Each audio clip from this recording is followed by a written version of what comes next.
People love the idea that a house can be innocent, that wood and drywall and nails can't possibly hold guilt because guilt belongs to people, not places. A house is just a container, they'll say, just a box you live inside until you don't. But Foxglove Lane taught a whole town something uncomfortable. Sometimes a container becomes a collaborator. Sometimes the box doesn't just hold life. Sometimes it hides it. And if you ask the right question, if you stand in a hallway and listen to a wall like it's about to answer, sometimes it does. The Harlow family moved into the two-story on Foxglove Lane the way families move into houses all the time, with hope that felt reasonable. Not huge, not cinematic, not the kind of hope that expects miracles. Just the ordinary belief that if you pick a quiet neighborhood and pay your bills and learn your neighbors' names, life will behave. Nora Harlow liked schedules, not in a rigid way, in a survival way. A calendar on the fridge, a grocery list clipped to a magnet, shoes lined neatly by the door like they were part of a system. Daniel Harlow was quieter, the kind of man who didn't waste words, but didn't hoard them either.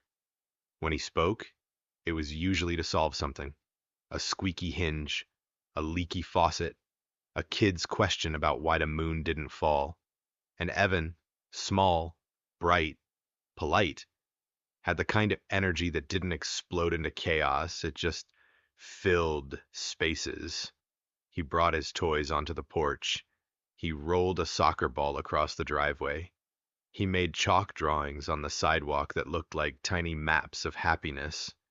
They weren't famous, they weren't rich, they weren't a family that would ever make the news, which is exactly why, when they vanished, the whole town felt blindsided, because people accept tragedy more easily when tragedy has a story, a scandal, a warning sign, a headline you can point to and say, yes, of course, that makes sense. The Harlows didn't come with a warning label. They came with casserole dishes for potlucks and a wave from the porch and the smell of laundry soap when Nora hung clothes in the backyard. They came with normal. For a while, normal held. There were little moments that would only matter later, once the town rewound time in its head, again and again, searching for the exact second when reality started lying. Nora once mentioned casually that the hallway closet upstairs felt strange, too narrow, like it ate coats. She laughed when she said it, the way people laugh when they don't want to sound superstitious. Daniel once replaced a light bulb near the upstairs landing and muttered about the wiring feeling off. Then he shrugged and moved on because life is full of tiny oddities, and most of them are harmless. Evan once told a neighbor kid that his closet door didn't close all the way unless he pushed it hard. He said it like it was an annoyance, not a clue. And down the street, an older man named Harold Vance lived alone in a slightly smaller home, with curtains always drawn tight enough to feel deliberate. Most neighbors knew Vance the way you know certain people in a subdivision. By outline, not by detail. He was older, handy, sometimes seen with tools, sometimes seen watching, not staring aggressively, not obviously, just present. If someone needed a ladder, Vance had one. If someone needed advice about a fence, Vance had plenty. He wasn't friendly in the warm sense, but he could be useful. And useful people get forgiven for being distant. Then came the morning. The Harlows were gone. At first, it was just a feeling. The kind you get when the neighborhood's rhythm misses a beat. Nora didn't pull the curtains halfway open. Daniel's car wasn't in the driveway. Evan didn't bounce his soccer ball near the garage. A neighbor noticed the trash bins weren't at the curb. Another neighbor noticed the porch light still on, even though daylight had already taken over. Someone assumed they'd left early, maybe a sudden trip, maybe family emergency. But then the hours stacked, and the ordinary explanations started to wobble. Mail began to gather, grocery flyers, a small stack that grew like a quiet accusation. The lawn kept growing, the kind of growth that looks like neglect but really means absence. Finally, someone called for a welfare check. Police arrived expecting something simple, a misunderstanding. Maybe the family had left and forgotten to tell anyone because people do that sometimes. Some families keep to themselves, even in neighborhoods where everyone pretends they're close.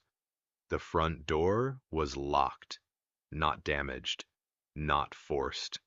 Locked cleanly. That detail mattered more than anyone admitted at the time because it meant someone cared enough to preserve the appearance of safety. Inside, the house didn't look like moving. It looked like interruption.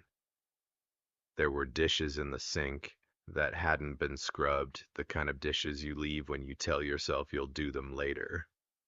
A cup on the living room table with a ring where coffee had sat too long.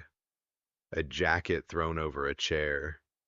Shoes near the front door. A half-folded blanket on the couch. The television remote in the gap between cushions, like it had been dropped mid-reach. Evan's backpack sat on the couch, half unzipped, a homework folder visible. No suitcases, no boxes, no taped-up cabinets, no we're-leaving mess. Their phones were left behind. Daniel's wallet was in a drawer. Nora's keys were on the kitchen counter. The police report used careful language. Suspicious, no obvious forced entry, no visible struggle, no immediate leads. But the neighborhood didn't need the report to feel the fear, because the house looked like a family could walk back in at any moment, as if they'd only stepped outside for a second and gotten delayed by a conversation. And when a house looks like that, when the evidence of life remains warm, your mind starts inventing terrible reasons why the people aren't returning to claim it. The search began in the way searches always do at first: loud, urgent, optimistic. Neighbors walked blocks calling names. Volunteers gathered at the park. Flyers went up on poles. The same smiling family photo copied again and again until it became part of the town's visual landscape. Police checked hospitals, checked roads, checked nearby motels, checked family members, checked credit cards and bank accounts. There was no activity. No, we left and started over. No, we're hiding. Just nothing. The first rumors arrived fast because rumors are what humans grow when they can't grow answers. Some people said Daniel must have had secret debts. Someone swore they heard arguing through a window days before, though no one could recall the words, only the tone. And tone is a weak foundation for truth. Others whispered about someone seeing a car idling late at night near the Harlow house. A teenager claimed he saw a man on the sidewalk in the early dark, carrying a large trash bag. The claim didn't hold up. Teenagers say things, but it lodged in people's minds anyway. And in the early weeks, one older neighbor mentioned Harold Vance's car being parked down the street the evening before the disappearance. It was written into a statement, filed, forgotten, because Vance had been seen in the neighborhood all the time. His presence never stood out enough to become a suspect. As the days turned into months, the search started to change. The volunteers stopped showing up in crowds and started showing up as individuals, quiet and tired. The police shifted resources to newer cases. News coverage moved on. Nora's mother came to town and stood on the Harlow porch, crying softly as if the house might hear her. Daniel's brother arrived, angry, demanding, refusing to accept the quiet fading of the case. He argued with detectives. He argued with city officials. He argued with anyone who looked like they might have power, because anger is what people use when helplessness is too big to hold. Evan's classmates held a small vigil in the school gym. Teachers spoke words about hope. Parents held their children tighter. And then, as time passed, the Harlow house became a symbol more than a place. People drove past slowly. People glanced at its windows and felt watched. Teenagers dared each other to step onto the porch and run away laughing, but their laughter always sounded strained, like they were trying to scare the fear out of their own throats. The house sat empty for a while because no one wanted to buy it. A few prospective buyers toured it and left quickly, claiming the upstairs felt wrong. Realtors rolled their eyes and called it superstition, but privately they started refusing to show it after dark. Eventually, a sale happened anyway. A young couple purchased the house because the price was too good to ignore. They painted walls, replaced carpets, changed light fixtures. They tried to put new life over old absence, like fresh paint over smoke damage. They lasted less than a year. They didn't tell everyone why. People rarely do. But the rumor that spread was consistent. The hallway closet upstairs felt odd. The door didn't sit right. Their dog whined at it. They sometimes heard faint knocks in the night that they couldn't place. When they moved out, they did it with boxes and a moving truck and very public proof of departure, as if they needed the world to see that they were leaving properly. Another owner came, then another. Each time, the story softened from the Harlows vanished into that house is weird, which is what people say when they want to distance themselves from horror without denying it completely. The house became a rental property eventually, an investment, a line item, something you didn't love, you just used. That's what brought renovation, not curiosity, not justice, profit. A new owner purchased the home with the intention to modernize it, open up the space, make the kitchen brighter, remove old carpeting, update the upstairs hallway, the kind of renovation where you strip away personality and replace it with neutral tones that photograph well. The owner hired a crew, and the crew sent a contractor named Marco Reyes. Marco was experienced in the way that matters.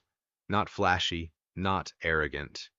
He had the calm posture of someone who had seen enough weird problems to know not to panic, but also enough to trust his instincts. The first few weeks of renovation were ordinary, tearing out cabinets, hauling away old carpet, fixing drywall. Then one afternoon, Marco stood in the upstairs hallway and noticed the closet. The hallway closet had always been a point of minor annoyance in the home, according to every previous tenant. Too narrow, awkwardly positioned, hard to use. Marco didn't care about awkward. He cared about space. He measured. He compared the closet's depth to the wall structure. He tapped the back panel. The sound that came back wasn't a normal hollow. It was the wrong kind of hollow, like empty air behind it, like a pocket that shouldn't exist. Marco asked the owner if there were original building plans. The owner shrugged. Plans were long gone. The house was old enough that documentation had become optional. The owner's eyes lit up at the word space, the way investors' eyes always do. Marco told his crew to clear the hallway. He cut through drywall carefully, removed layers of paint and patchwork. He found evidence of an older repair. Someone had patched this closet before, and not casually. The patching looked deliberate, smooth, like a person who wanted it to look normal. When the panel finally loosened, Marco didn't step forward immediately. He stood there with his hand on the edge of drywall and hesitated, because sometimes your body knows before your mind does. Then he pulled. The panel came away, and behind it was a void, a hidden room. Small, windowless, tight, the kind of space you could build inside a wall if you knew what you were doing and didn't care about safety codes or human dignity. The smell hit first. Not rotten, not dramatic, just stale, sealed air mixed with an unmistakably human undertone. The scent of old fabric, old skin oils, old presents. Marco leaned a flashlight into the space. On the floor, dust-coated but arranged, were belongings. A blanket folded carefully.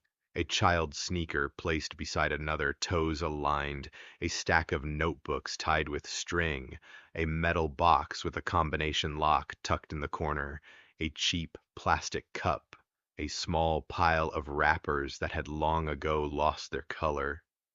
Marco's crew fell silent. The kind of silence that means nobody wants to say what they're thinking, because saying it makes it real. Marco backed out, hands shaking slightly now. He told the owner to call police. And for a moment, the old story of Foxglove Lane, the legend the neighborhood had tried to downgrade into a spooky anecdote, sharpened into something hard and undeniable. Police arrived expecting sensationalism. Instead, they found a concealed space that looked like it had been used not once, but repeatedly. The arrangement didn't feel accidental. It felt maintained. That detail mattered immediately because it suggested someone had returned to the hidden room over time. Someone had checked it. Someone had preserved it. The case reopened with the speed of a fire catching dry grass. Detectives photographed everything, bagged evidence carefully, documented the drywall patching technique, checked for fingerprints, though time is cruel to fingerprints, collected fibers, dust samples, hair strands. The notebooks were brittle but readable. Many pages were blank. Some contained drawings, simple and childlike. A house, a sun, stick figures holding hands. The drawings were the kind of thing you'd expect a child to make when they were trying to hold on to normal.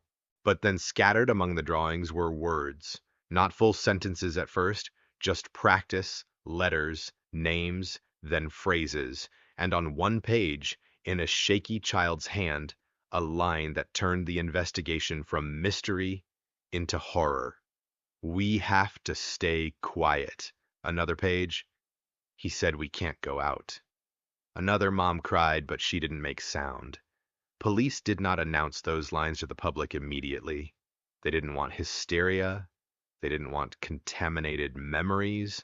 They didn't want neighbors suddenly remembering things that weren't real. But the mere existence of that hidden room made the whole town feel like it was standing on unstable ground. Because the Harlows hadn't vanished into the world. They'd vanished into their own walls. Investigators reopened the old file. They reread every witness statement. They rechecked every piece of evidence they had dismissed as minor. They reconstructed the Harlow household from what remained in old photos and archived reports, the layout, the hallway dimensions, the closet placement, the rooms around it. Then they asked the question that should have been asked years earlier but wasn't because the human mind resists it. If someone built a hidden room, who had the skill and who had access? The home's history led to one name that had been little more than a footnote before, Harold Vance. Vance had owned the home before the Harlows. He had moved out and sold it under normal paperwork. No scandal. He had lived down the street after, still in the neighborhood, still present. Now his background was pulled apart. Construction history, renovation work, a record of contract jobs. Vance had worked with drywall and framing when he was younger. He knew how walls were built. He knew how to patch. He knew how to hide. His social history was thin. No close family in town. Few friends. A pattern of isolation that was not illegal, but did feel like a blank space. Investigators visited Vance's old house. It had been sold after his death. The new owners were unsettled by detectives showing up, but they cooperated. The house held nothing dramatic. No secret room. No obvious trophies. But detectives noticed that Vance had used unusual locks on several doors. High-grade, old-school locks. The kind of locks someone installs when they believe control is safety. The neighbors, older now, were interviewed again. This time the small details came out with more weight. Vance had been seen walking at odd hours. Vance had been seen carrying tools late at night. Vance had been seen standing on his porch, watching Foxglove Lane in the early dark. Still, none of that was proof. Then a detective reread the teenager's old statement about the trash bag. At the time, it had been shrugged off as nonsense. Now it was reconsidered, because if you were hiding people or hiding evidence, you would need to remove traces without making noise. The new investigation did what the old one never could. It followed Vance's paper trail properly, with modern urgency and renewed resources. They checked property records. They found that Vance had owned a small storage unit in a lot outside town. He'd held it for years. The unit had been paid regularly until his death. Afterward, the lot changed ownership. The unit became a forgotten line in a ledger. Detectives obtained a warrant. The storage lot owner unlocked the gate and led them down a row of dusty units, metal doors faded by sun. The unit with Vance's name on it looked untouched, like time had respected it by accident. When the lock was cut, the smell that came out wasn't rot. It was paper, old cardboard, metal. The scent of something preserved, not abandoned. Inside were boxes, not random boxes, labeled boxes, organized dates, addresses, categories. That detail alone made the detectives' stomachs tighten. You can tell the difference between a storage unit full of life debris and a storage unit full of intent. This was intent. They opened the first boxes and found tools, drywall knives, saw blades, drill bits, rolls of tape. Ordinary items, but kept clean, lined up. Then they found a box labeled in thick marker, Foxglove. Inside were photographs, not family photos, surveillance photos, shots taken from distance, Nora in the backyard hanging laundry, Daniel unloading groceries, Evan on the driveway with a soccer ball.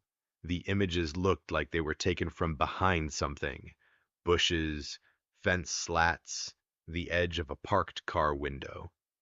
The Harlows had been watched, and the watching wasn't casual. It was methodical.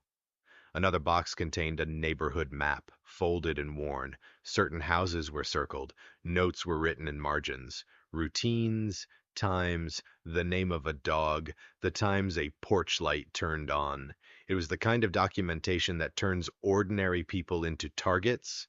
Then investigators found a key ring, dozens of keys, some labeled with small tags, front, back, garage, hall. The tags didn't specify which house. They didn't have to. The message was clear. This wasn't a one-house obsession. This was a pattern. Detectives searched deeper. They found a small metal box with a combination lock, similar to the one found in the hidden closet room. They found duct tape. They found rope. They found old receipts from hardware stores. Not proof, but a growing shape. And then tucked into a folder, they found something that changed the case into a timeline, a set of notes written in Vance's hand that described the build, not as a confession, not as "I did this," as if he were documenting a project. Measurements, materials, drywall layers, sound reduction. One line that made the room go cold. Silence is protection. The detectives returned to the hidden closet room and studied the construction more carefully. The patchwork wasn't a landlord repair. It wasn't accidental damage cover-up. It was engineering. The hidden room had been designed to reduce noise. Extra layers, padding, a crude attempt at insulation, not for warmth, but for silence. It was not a space created for storage. It was a space created for containment. That was when the investigators realized they needed to stop treating the hidden room as a single piece of evidence. They needed to treat it as a door into a larger network. If Vance watched multiple houses, if he collected keys, if he built containment spaces, then Foxglove Lane wasn't a fluke. It was simply the location where a wall finally got opened. They reviewed missing persons reports in the county going back years. They found patterns: a teen who vanished walking home from a bus stop, a young woman who disappeared after leaving work, a couple who vanished without signs of struggle. Cases that had been treated as separate tragedies now started to align in the same geography. Not all were connected. Investigators knew that. The human brain loves patterns so much it can become dangerous. But enough cases aligned to raise alarms, and then the notebooks from the closet room were fully analyzed. The handwriting was Evans'. The early letters matched school records. The later phrases, shakier, were still consistent. A child's hand under stress doesn't become someone else's hand. Evan's words were the closest thing to a voice the family had left. The metal lockbox in the closet room was opened carefully. Inside was a cheap phone that had long ago died, a small locket with a photo of Nora and Evan, and a folded piece of paper with a string of letters and numbers. At first glance, it looked meaningless, like a code. Then a forensic analyst recognized the structure as a grid reference. Not modern GPS, not something you type into an app easily. An older survey grid used in local land mapping decades ago. The kind of system that still exists in archives forgotten by most people. Investigators pulled old land survey maps from the county archive, the kind of documents that smell like dust and bureaucracy. They matched the grid reference. It pointed to a piece of land outside town, near wetlands and the remnants of older infrastructure, pumping stations, relay buildings, abandoned utility corridors. A place people didn't go unless they had a reason. A place a person could use if they wanted privacy and silence. The lead detective assigned to the reopened Harlow case was not Ray Whitaker this time because Ray had aged out of active duty. But Ray was brought in as a consultant anyway, because some cases stick to a person like smoke, and Foxglove Lane had been one of his. Ray walked into the renovated house and stood in the upstairs hallway again, feeling the same cold unease he remembered from years earlier when he had stood in the same hall and stared at the closet door and thought, vaguely, something is off. But he had no proof, and so the thought had floated away like a bad dream. Now the closet was open. Now the wall had confessed. Ray studied the edges of the patch. He traced the workmanship with his eyes. It had been done by someone who knew how to hide work. Not sloppy, not rushed, careful. That detail haunted him because the truth wasn't just that Vance might have taken the family. The truth was that Vance might have had time, might have had access, might have had the kind of confidence that comes from believing no one is looking closely. Ray joined the search team as they moved to the wetlands area the grid reference indicated. The land was gray and quiet. Tall grasses, mud paths, rusted fencing, old concrete structures half swallowed by time. The abandoned pumping station sat at the center of it like a forgotten tooth. Investigators moved slowly. They didn't want to destroy evidence. They didn't want to miss small details. Inside the pumping station, the air was heavy with dampness and old metal. Birds had nested in corners, graffiti marked walls. At first, it looked like nothing. Then someone noticed a panel behind an old cabinet, secured with screws that were newer than the surrounding rot. New screws in an old place. A tiny betrayal of time. The panel was removed. Behind it was a crawlspace access that led into a narrow corridor. The corridor opened into a small chamber. It wasn't deep, it wasn't elaborate, but it was deliberate. A mattress ruined by time, plastic water jugs, old food wrappers, duct tape, rope, scratch marks on a wall like someone had counted days. It was a holding place, not a house, not a home, a holding place. Ray stood in the chamber and felt something in him harden into certainty. This was not a location used once and forgotten. This was a location someone returned to. Investigators searched further and found a weatherproof container buried shallowly under debris.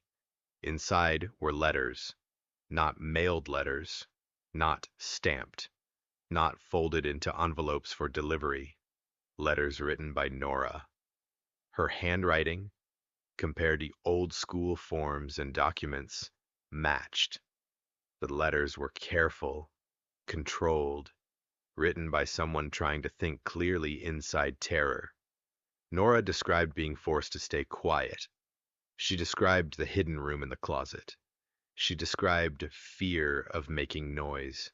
She described Daniel trying to be strong and failing sometimes because strength can fracture under prolonged fear.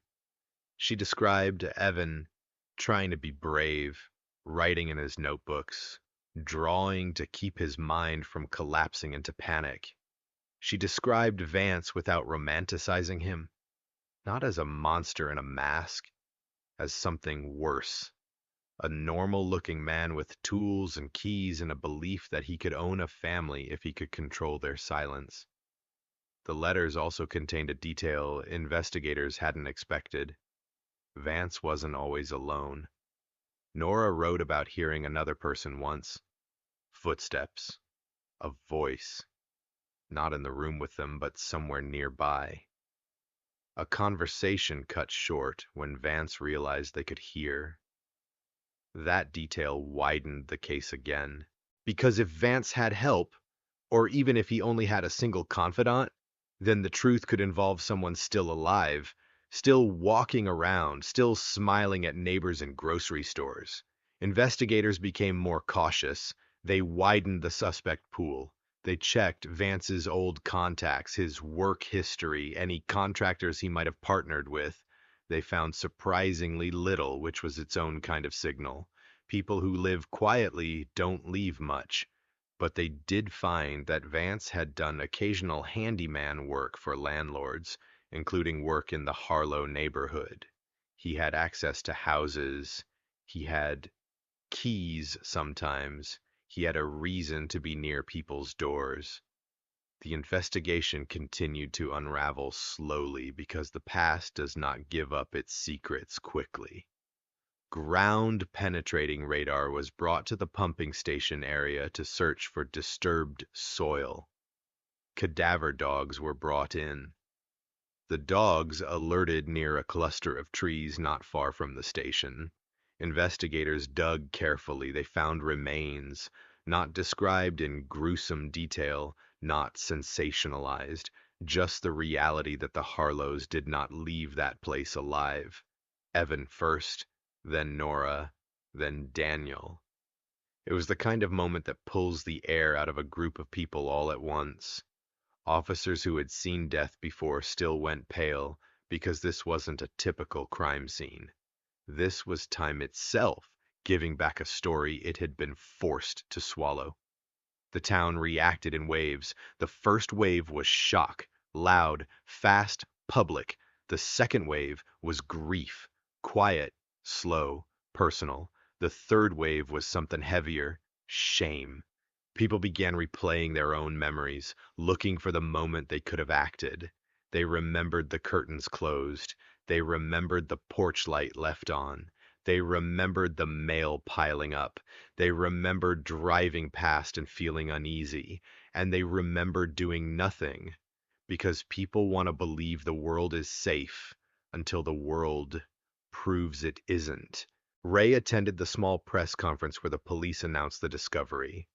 He watched reporters scribble, watched cameras point, watched the town become content for the rest of the country. He felt anger under his ribs, not at the reporters, not at the public, at the idea that the truth had been within arm's reach for so long, hidden behind drywall, while the neighborhood kept living. The investigation concluded that Vance had built the hidden room during his ownership, or shortly after selling the house, using access, skills, and likely moments when neighbors weren't paying attention. The timeline suggested Vance had taken the family and used the closet room as an immediate holding space, then later moved them to the pumping station location. The letters suggested the family endured captivity long enough to write, long enough to hope someone would find their words. The case also concluded something darker. Vance likely had targeted other households. Not all disappearances were his, but enough evidence existed, photos, maps, keys, that investigators could not ignore the pattern. The reopening of Foxglove Lane's Truth triggered review of other cold cases. Some were closed as unrelated. Some were reopened with fresh urgency. In a storage box at Vance's unit, investigators found another map with a different neighborhood circled. They found names that matched older missing person reports. They found a key labeled garage that matched a lock style used in another subdivision. It wasn't the cinematic image of a serial predator with trophies on a shelf. It was the worse version, a methodical person who hid behind normal tools and normal silence. Vance's death meant there would be no courtroom confession, no dramatic breakdown, no moment where the villain said why, but the letters gave a kind of answer anyway. Not motive in the philosophical sense, but motive in the sick, practical sense. Vance wanted control. He wanted a family to be his, contained and quiet, like objects kept in a box, and he had chosen the Harlows because they were visible, predictable, normal. Because normal is easy to watch. The town built a small memorial on Foxglove Lane. Not huge, not performative. A simple stone with 3 names. People left flowers. People left small soccer balls. People left notes. Some notes were apologies, because humans apologize when they don't know what else to do with guilt. One older neighbor left a letter that said, in shaky handwriting, "I saw your curtains closed, and I told myself it was none of my business." Another neighbor left a note that said, "Your house lied to us." Ray visited the memorial early one morning, before reporters arrived, before the neighborhood woke fully. He stood there and thought about Evan writing "Stay quiet" in his notebook. He thought about the hidden room, so close to the hallway, so close to the ordinary sound of a house, television noise, footsteps, water running in pipes, sounds that would have masked small human noises just enough for a predator to feel safe. He thought about how people assume danger is loud. Sometimes it isn't. Sometimes danger is a person who knows how to patch drywall smoothly. Sometimes danger is a neighbor who offers a ladder. Sometimes danger is a wall that sounds wrong when you knock it. After the case closed, Foxglove Lane changed. Not in ways you could photograph easily, but in the way people looked at each other. People started asking more questions. People stopped dismissing certain fears as overreacting. People checked on neighbors more. They paid attention to the quiet. The renovated house was sold again, quickly because nobody wanted to live where a hidden room had held a family's silence. And yet the house remained, because houses do not go to prison. Houses do not get punished. Houses are just there, unchanged by accountability, which is why some people in town wanted it demolished. They wanted the ground cleared, the wood removed, the drywall erased. They wanted the container destroyed so the story couldn't cling to it anymore. Others argued it should remain as a reminder that people needed to see how easily the ordinary can become dangerous if you stop listening. The city compromised, as cities always do. They didn't demolish. They didn't ignore. They placed a plaque at the end of the street describing the case in careful official language. But plaques don't carry the real lesson. The real lesson is quieter. It's a contractor tapping a wall and feeling that the sound is wrong. It's the decision not to shrug it off. It's the refusal to accept the lie a house tells you when it wants to stay innocent. Because for 15 years, the Harlow case was a rumor, a myth, a ghost story used at barbecues, and then a closet was opened, and the town learned that the hardest truths don't always hide in distant forests or dark alleys. Sometimes they hide in the exact place everyone assumes is safe, right behind a wall, in the middle of the hallway, in a house that has been pretending for far too long.